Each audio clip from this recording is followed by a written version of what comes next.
Your eye on politics, former President Donald Trump set to campaign in Pennsylvania tomorrow. This is all ahead of next week's Republican National Convention. That's in Milwaukee. We are still waiting to hear who the former president will choose as his running mate this time around. North Dakota Governor Doug Burgum, Ohio Senator J.D. Vance, and Florida Senator Marco Rubio are said to be on the former president's short list of candidates. So we're keeping an eye on that. Today, President Biden traveled to Michigan as part of his campaign. Next week, he is scheduled to visit Las Vegas. His campaign has taken a hit after his debate performance and several fumbles with names yesterday. CBS News has confirmed that at least one pro-Biden super PAC is withholding $90 million in support while waiting to see if President Biden can gain more support in his campaign trail. And this Monday, President Biden will travel to Austin to commemorate the 60th anniversary of the Civil Rights Act. Central Texas Representative and fellow Democrat Lloyd Doggett is repeating his call for Biden to step aside.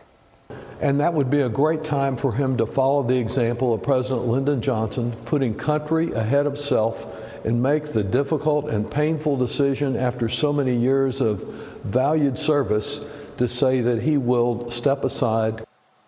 Well, that's one representative's viewpoint. Political reporter Jack Fink has been talking with North Texas Democrats about President Biden's re-election campaign. Congressional Democrats from North Texas are split on this. President Biden insists he remains all in on running for re-election. Even so, the New York Times is now reporting that donors to the largest pro-Biden super PAC have placed $90 million on hold because of concerns about the president's ability to win in November. The development comes as the number of Democratic lawmakers in Congress who are calling on President Biden to step aside continues to grow. In North Texas, one member of Congress, Jasmine Crockett of Dallas, has said she is still standing by President Biden, while another member has largely stayed out of the fray. And another lawmaker, Mark Vesey of Fort Worth, says the president appears to be in bad shape politically, but that he won't ask Mr. Biden to leave the race. I do think that he has a lot that he's going to have to show the American public in order for him to be considered viable in this race again. And I also truly believe that he has not done that yet. I have stated over and over and over, I have not changed my position. For the first time since the presidential debate June 27th, Congressman Colin Allred from Dallas, who's running for U.S. Senate, broke his silence.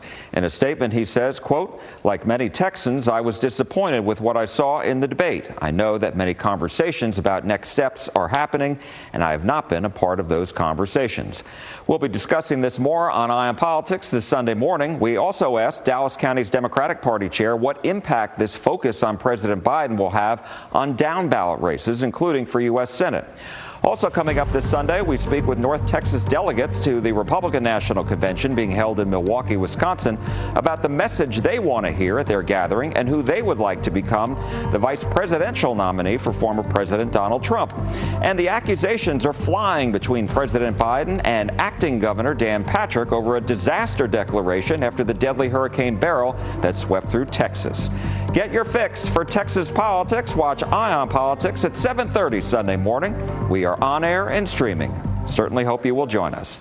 Jack Fink, CBS News, Texas.